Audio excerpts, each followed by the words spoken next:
네, 우리 함께 예배하는 기쁨이고요. 여러분들 우리가 예배하는 것이 얼마나 큰 축복인지 우리 지난주에 또 함께 말씀을 나눴잖아요. 이 예배를 통해서 여러분들이 마음이 정말 새롭게 되고 또 주님을 깊이 만남으로 말미암아 여러분이 영이 살아나는 엄청 놀라운 그런 은혜의 시간이 되기를 주님의 이름으로 축복합니다. 지금 우리가 살아가는 사회를 가리켜서 포스트 모더니즘 사회라고 말을 합니다. 뭐 포스트 모더니즘이라고 해서는 뭐 예술 영역, 뭐 사회 영역, 뭐 다양하게 뭐 얘기하고 하긴 하지만 그러니까 통합적으로 총괄해서 포스트 모더니즘 사회를 우리가 살아가고 있다라고 말하거든요. 근데 포스트 모더니즘 사회는 어떠한 사회인가 하면요, 이 다원주의와 상대주의를 강조하는 사회예요. 다양성을 인정한다는 거죠. 굉장히 좋아 보이죠. 다양함을 인정하고 대신 절대적인 신념과 가치를 완강하게 거부합니다. 그러니까 한 가지 획일적인 걸 굉장히 싫어해요.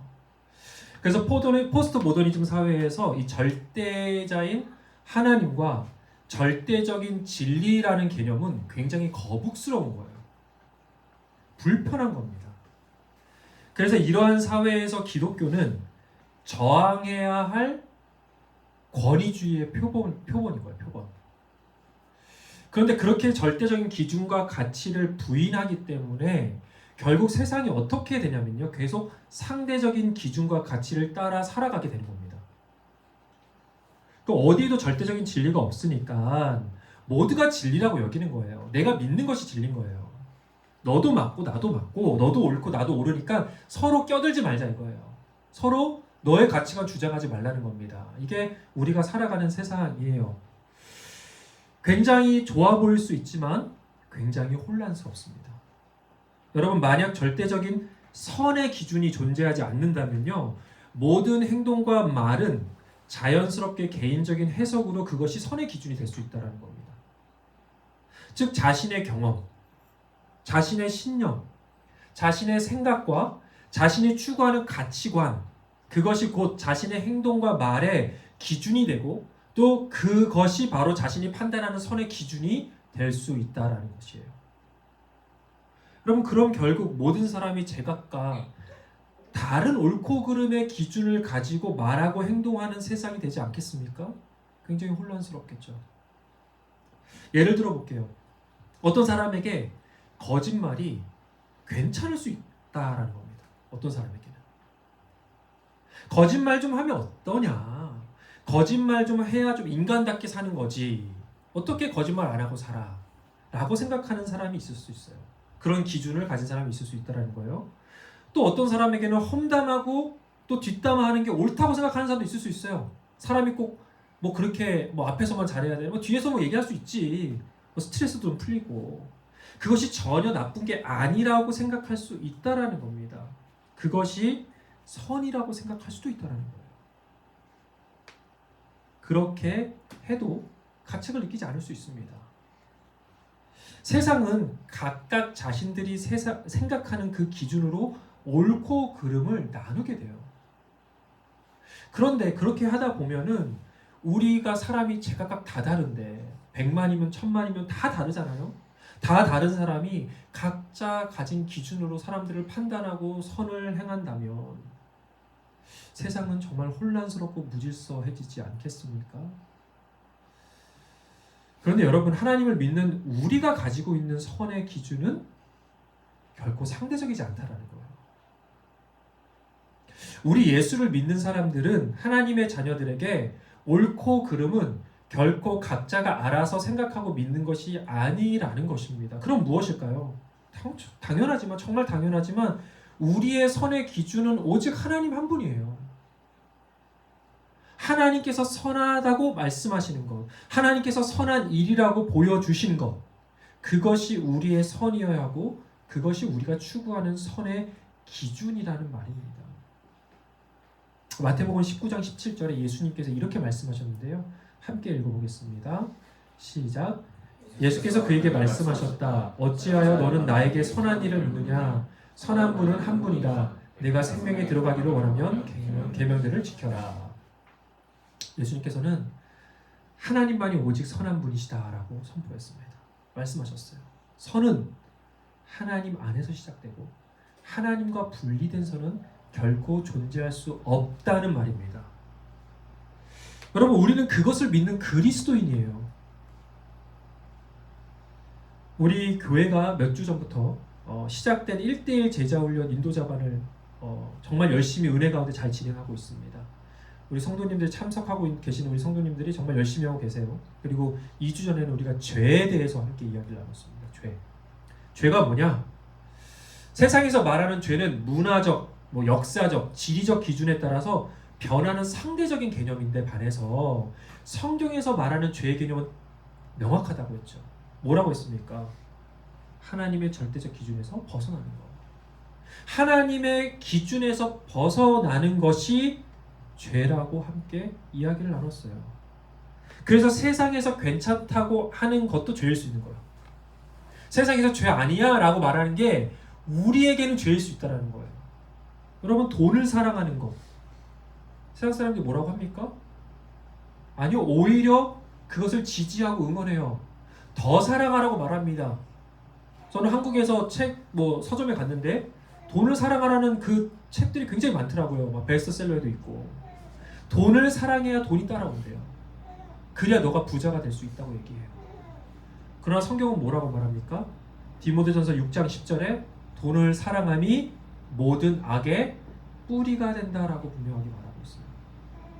뿐만 아니라 하나님보다 더 중요하게 생각하고 더 우선시하는 것들이 많이 있죠. 많이 있습니다. 우리에게. 세상은 그걸 가지고 뭐라고 하지 않습니다. 아니, 오히려 왜 종교의 시간과 돈과 에너지를 낭비하냐고 우리에게 따져요. 비난을 합니다. 근데 성경은 분명하게 너는 나 외에 다른 신들을 내 앞에 두지 말라고 얘기해요. 내 앞에 두지 말라고. 주님을 가리지 말라는 겁니다. 어떤 것도 너와 나 사이에 그 중간에 어떤 것도 두지 말라는 게 십계명의 기본이에요. 그것이 뭐라고 했습니까? 우상숭배라고 말합니다. 악한 것이라고 말합니다.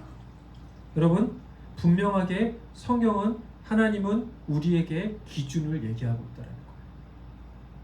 여러분, 세상 사람은 몰라도, 하나님 안 믿는 사람들은 몰라도 하나님을 선하신 나의 아버지라고 믿고 만물의 창조자라고 믿고 전지전능 영원하신 하나님이라고 믿는다면 여러분, 우리의 선의 기준은 무엇이 돼야 됩니까? 오직 하나님 한 분이셔야 합니다. 내가 아니고요, 제가 아니고요, 우리가 아니고요, 하나님 한 분이셔야 된다. 여러분, 선의 문자적 뜻이 뭡니까? 선. 착할 선은 착할 선. 선이잖아요. 그렇죠? 좋다라는 거예요. 좋다. 맞다. 착하다. 이게 선입니다. 근데 내가 생각하기에 좋다가 아니에요. 내가 생각하기에 맞다가 아닙니다. 내가 생각하기에 옳다가 아닙니다. 누가 보시기에? 하나님이 보시기에 좋아야 돼요. 하나님이 보시기에 옳아야 합니다. 하나님 보시기에 착해야 합니다. 그게 꼭 같지 않다는 거예요. 우리가 생각하는 것과. 여러분, 우리가 추구해야 될 선은 바로 하나님의 선이다라는 것을 여기 잊지 마시기를 바랍니다. 오늘 우리에게 주신 말씀은요, 예수님께서 안식일에 회당에서 병자를 만나면서 일어난 사건을 기록하고 있는 이야기예요. 그런데 본문 2절에 이렇게 증거하고 있는데요. 우리가 본문 2절을 다시 한번 읽어볼까요? 자, 시작. 사람들은 예수를 고발하려고 예수가 안식일에 그 사람을 고쳐주시는지를 보려고 예수를 지켜보고 있었다. 사람들이 예수님을 고발하기 위해서 예수님이 저 병자를 고치는가 안 고치는가를 보고 있었고요. 지켜보고 있었대요. 그런데 여기서 이 사람들은 누구일까요? 누가복음 6장에서 이 사람들이 누군지를 밝혀주고 있어요. 율법학자들과 바리새파 사람들이라고 얘기하고 있습니다. 즉 그들은 당시 종교 사회를 이끄는 지도자들이었습니다. 그런데 그들이 예수님을 고발하기 위해서 빌미를 찾고 있다는 거예요. 그런데 결국 예수님은 어떻게 합니까? 어떻게 하세요? 한쪽 손이 오그라든 그 사람의 병을 치유해 주셨습니다. 예수님은 그걸 몰랐을까요? 저 사람들이 빌미를 찾고 있다는 걸 아셨을 거예요. 근데 고쳐주시죠.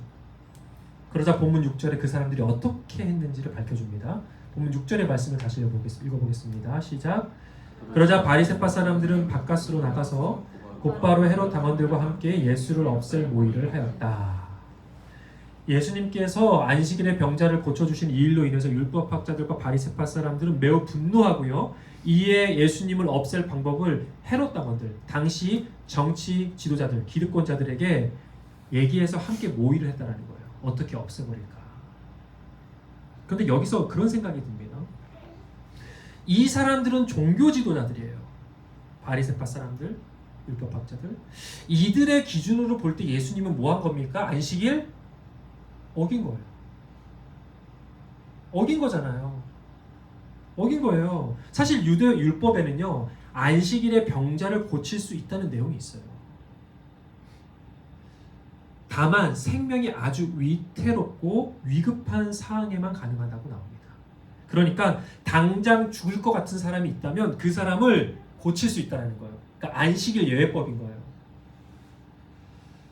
심지어 율법의 해석과 실천을 정리한 유대 전승 중에 하나인 미시나라고 있습니다. 미시나에는 생명이 위험에 처해 있지 않나 의심스러울 때는 언제나 생명이 안식일보다 더 중요하다라고까지 기록을 하고 있어요.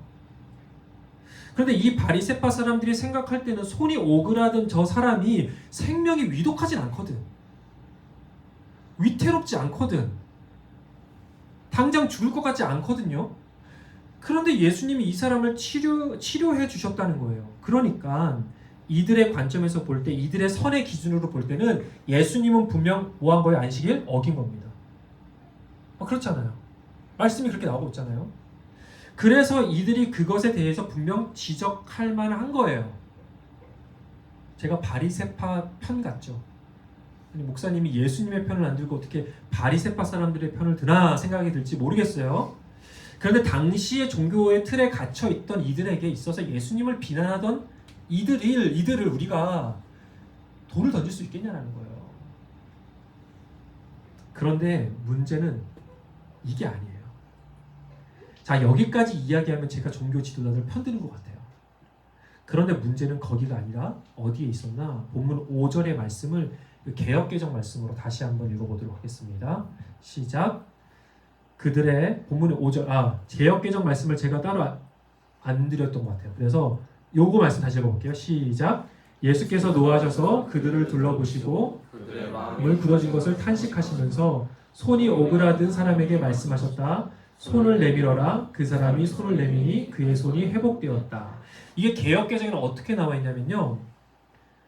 그들의 마음이 완악함을 탄식하사 노하심으로 그들을 둘러보시고 그 사람에게 이르시되 내 손을 내밀라 하시니 내밀매 그 손이 회복되었더라. 여러분, 이들의 문제는 안식일에 병자를 고쳤느냐 안 고쳤느냐 이게 선하냐 아니냐가 아니라 진짜 문제는 그들의 마음에 있었다는 거예요. 그들의 마음에 있었다는 거예요. 예수님께서 그들의 완악하고 완고한 그 마음을 보시고 뭐 하셨다고요? 탄식하셨대요. 탄식이 뭐냐면요, 슬퍼하셨더라고요. 노하셨대요. 화가 나셨대요. ESV 영어 성경에는 이렇게 기록하고 있는데 with anger and grieved. 예수님이 그 마음을 보시고 슬퍼하시고 화가 나셨더라고요. 그러니까 지금 안식일 문제가 아닌 거예요. 가장 중요한 문제는 그들의 마음의 문제였다는 겁니다. 하나님 보시기에 몹시 슬퍼하시고 화가 나시는 그 마음을 가지고 있었던 그들이 문제였던 것입니다. 이들이 아무리 스스로 맞다고 생각을 해도, 아무리 율법을 지키고 있다고 해도, 아무리 그것이 옳다고 여겨도 그 마음이 하나님 앞에서 악하면 악한 것입니다. 나는 이렇게 하는 게 맞아, 이렇게 하는 게 옳은 거야 라고 해도 그 행동을 하는 우리의 마음 안에 욕심과 시기와 거짓과 음란과 교만에서 나온 것이라면 여러분, 그것은 하나님 보시기에 어떤 것이라고요? 악한 거예요. 여러분, 우리는 반드시 우리의 마음을 점검해야 됩니다. 우리의 마음을 점검해야 됩니다. 돌아봐야 합니다. 빌립보서 2장 5절에 사도 바울은 우리에게 이렇게 권면하는데요. 너희 안에 이 마음을 품으라 곧 그리스도 예수의 마음이니. 우리 안에 예수의 마음이 있는지 우리가 항상 점검해야 된다는 겁니다.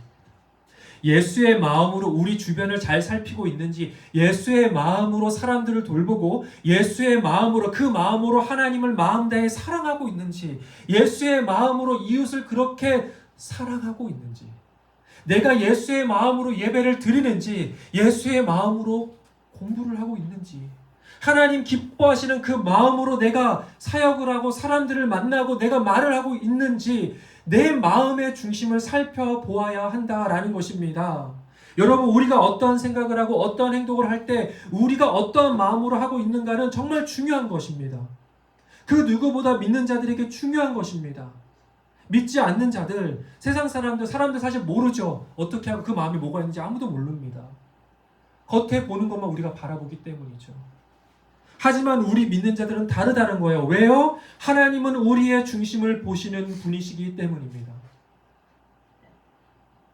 사무엘상 16장 7절에 하나님께서 이렇게 말씀하세요. 함께 읽어보겠습니다. 시작. 그러나 여호와께서 사무엘에게 말씀하셨습니다. 겉모습이나 키를 보지 마라. 나는 그를 이미 버렸다. 내가 보는 것은 사람이 보는 것과 다르다. 사람은 겉모습을 보지만 여호와는 마음의 중심을 보신다. 우리 인간은 마음의 중심을 보지 못합니다.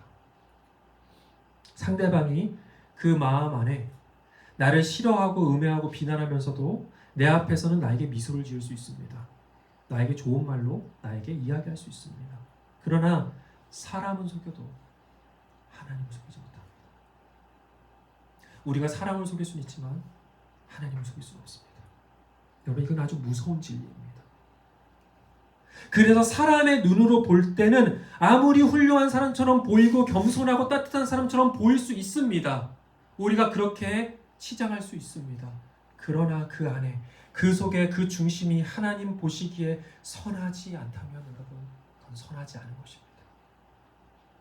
그렇기 때문에 하나님의 자녀인 우리는요, 우리의 마음을 잘 지켜야 합니다.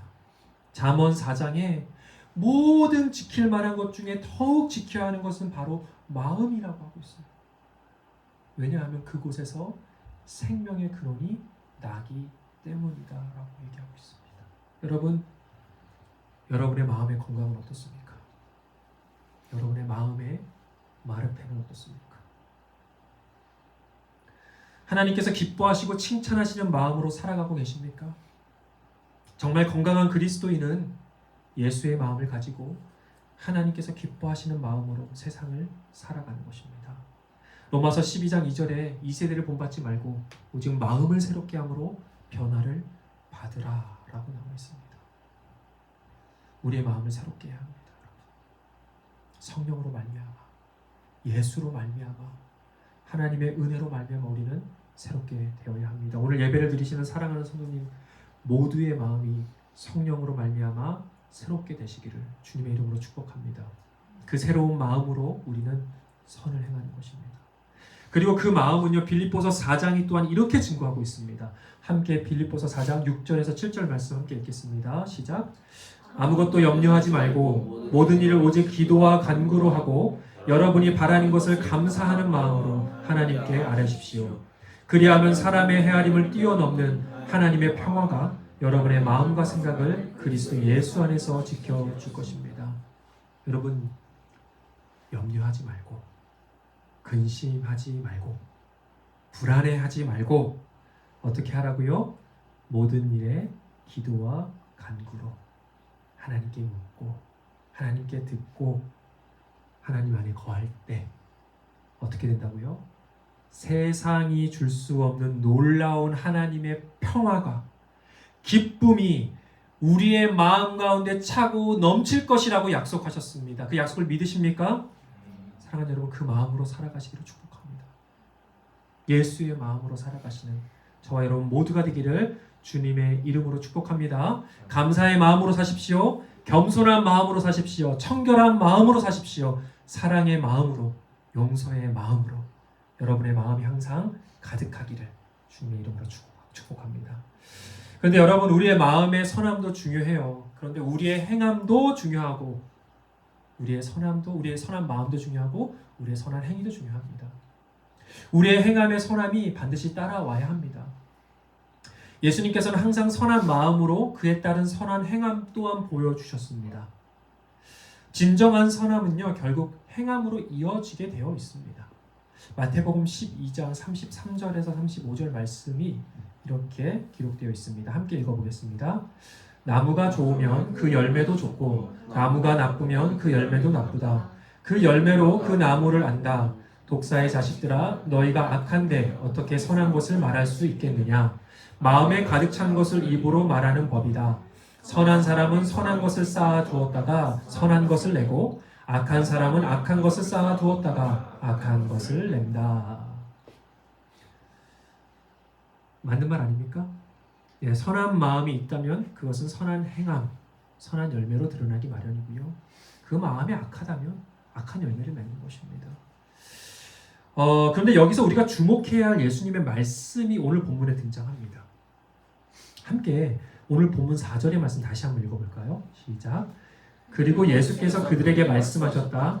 안식일에 선한 일을 하는 것이 옳으냐 악한 일을 하는 것이 옳으냐 목숨을 구하는 것이 옳으냐 죽이는 것이 옳으냐 그들은 잠잠하였다. 여러분, 여기서 예수님께서는 손 마른 자를 고쳐주시는 것에 대해서 선한 일로 규정합니다. 당연하죠. 그런데 반대로 손 마른 자를 고치지 않은 것을 악한 일로 규정합니다. 여러분, 이게 왜 중요하냐면요, 우리가 선한 마음으로 선한 일을 하는 것은 다 당연하다고 생각해요. 누구나 다 아는 이야기입니다. 그렇죠? 그런데 오늘 본문을 보면 손 마른 자를 고치지 않는 것이 분명 적극적으로 악을 행하는 것이 아님에도 불구하고 주님은 그것을 악을 행하는 것으로 규정하고 있다는 거예요. 여기서 우리는 주님이 정의하시는 선과 악에 대한 기준이 우리가 생각하는 것과 굉장히 다르다는 사실을 깨닫게 됩니다. 사람들은요, 대개 선을 알면서도 행하지 않는다 하여도 그것을 악하다고 생각하지 않습니다. 그러나 주님께서 바라보시는 기준은 다르다는 겁니다. 하나님의 선의 기준을 나의 기준으로 삼고 살아가는 하나님의 자녀들에게 있어서 선과 악의 중간 회색지대가 없다는 거예요.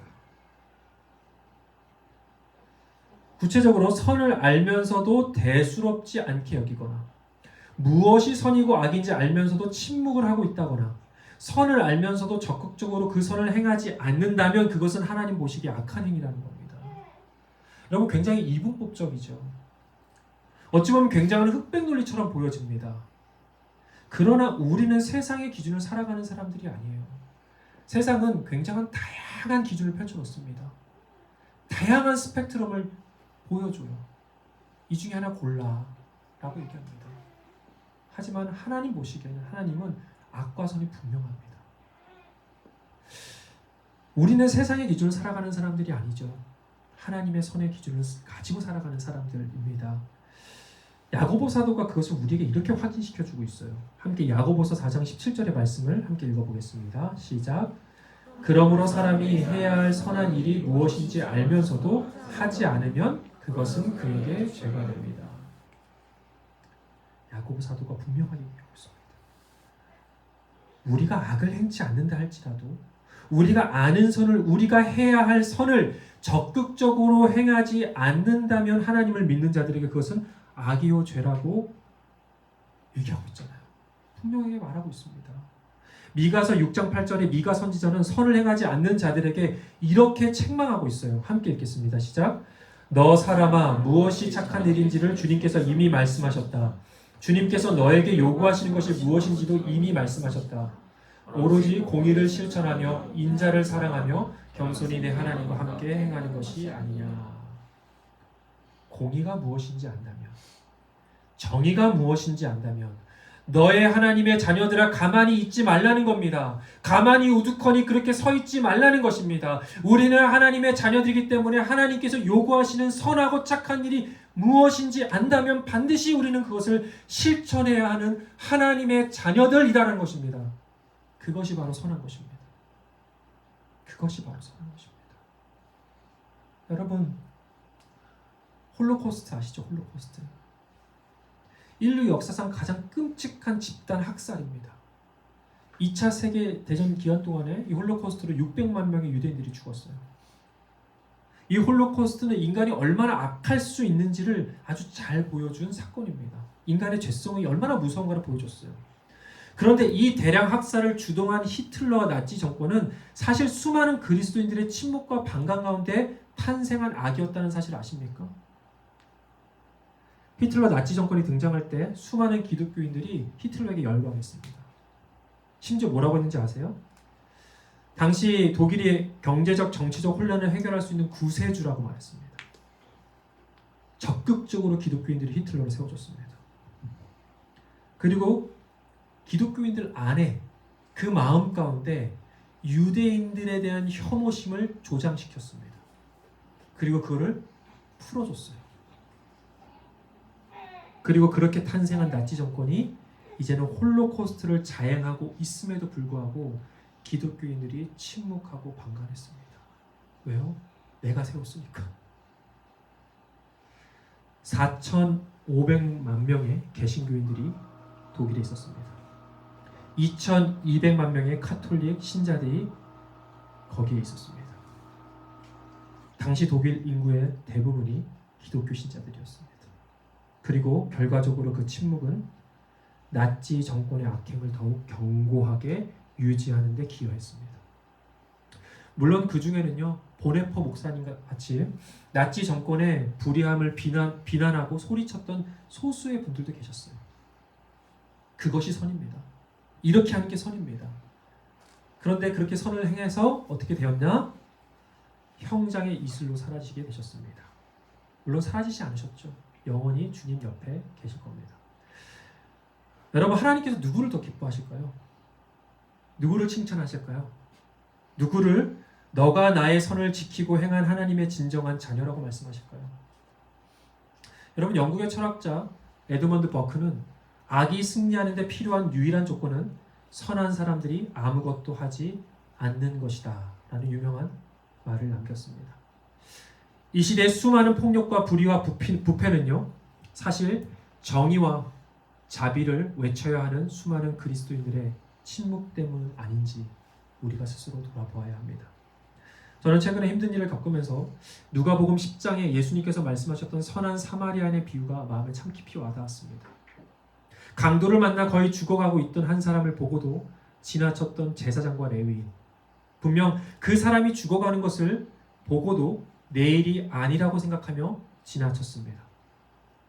그러나 반대로 같은 동족이 아니에요. 같은 동족이 아닌데 그 죽어가는 자를 보고 불쌍히 여기며 다가가서 상처를 싸매고 자신의 나귀에 태워서 여관에 데려가 지극정성으로 돌보고 심지어 여관 주인에게 돈을 주며 그를 돌봐달라고 끝까지 책임지며 부탁했던 선한 사마리아인.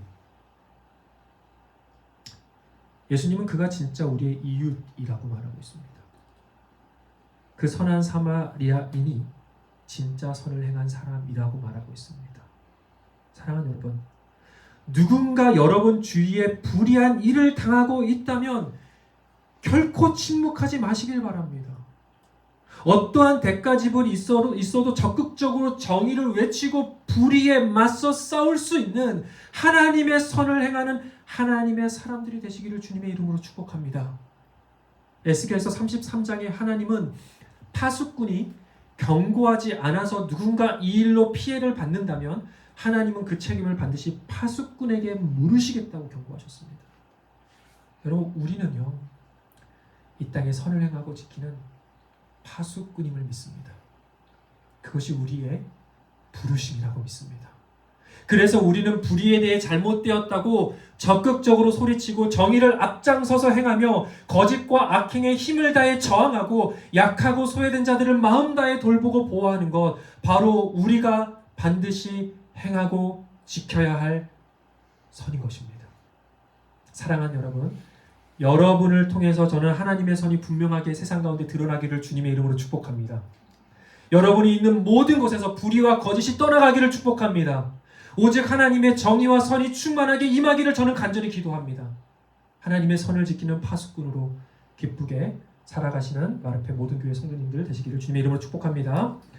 마지막으로 그 하나님의 선을 지키고 행하려면요, 결국은요, 하나님의 선을 알아야 합니다. 하나님께서 기뻐하시는 것 알아야 합니다. 하나님의 마음 알아야 합니다. 그것이 무엇인지 먼저 알아야 합니다. 그래서 여러분, 우리는 하나님께서 우리에게 주신 하나님의 말씀을 제대로 읽고 잘 배워야 합니다. 그렇게 해야 우리가 선을 알고 행하지 않겠습니까? 제가 2025년 우리 마르페 교회가 나아갈 방향을 위해서 기도를 했습니다. 몇 주 동안. 그러면서 하나님께서 시편 119편 105절의 말씀을 주셨어요. 함께 한번 읽어볼까요? 자, 시작. 주님의 말씀은 내 발의 등불이요 내 길의 빛입니다. 너무나 잘 아는 말씀이죠. 주님의 말씀은 우리의 인생길을 밝히 비춰주시는 등불이라고 하고 있어요. 내가 어떻게 살아가야 하는가? 내가 어떻게 사는 것이 선하고 옳은 것인가? 내가 어떻게 살아야 악인의 길을 걷지 않고 의인의 길을 걸을 수 있을까? 그것을 밝히 알려주는 진리의 빛이요 생명의 빛이 뭐라고요? 주님의 말씀이라는 거예요. 그래서 저는 우리 사랑하는 마르페 교회 성도님들이 말씀으로 인생의 길을 바르고 또 기쁘게 또 풍성한 복을 누리며 걸어갈 수 있도록 진심으로 소망하고요. 그래서 이 시편 119편 105절의 말씀을 우리 2025년 우리 마르페 교회 표어로 정하고 말씀의 은혜와 복을 충만히 누리고 실천하는 한 해가 되었으면 좋겠습니다. 또 그 시작으로 이 새해를 여는 전주에 12월 마지막 주부터 1월 한 달 동안 빛나는 인생 날마다 큐티라는 이름으로 우리가 시리즈로 큐티에 대해서 함께 말씀을 나누려고 해요. 어떻게 말씀과 날마다 동행해야 하는지 제가 좀 자세히 가이드를 해드릴 겁니다. 그래서 우리가 온 성도님들 같이 날마다 말씀을 먹는 기쁨, 날마다 말씀으로 우리의 인생길을 비추는 그 은혜를 함께 경험할 수 있기를 주님의 이름으로 축원합니다. 우리 마르페 교회가 더욱 건강한 교회로 또 하나님께서 기뻐하시는 선을 행하고 전하는 아름다운 교회로 세워갈 수 있도록 우리가 함께 말씀을 배우고 또 말씀을 실천했으면 좋겠습니다. 우리 함께 기도할까요? 우리 함께 기도할 때요.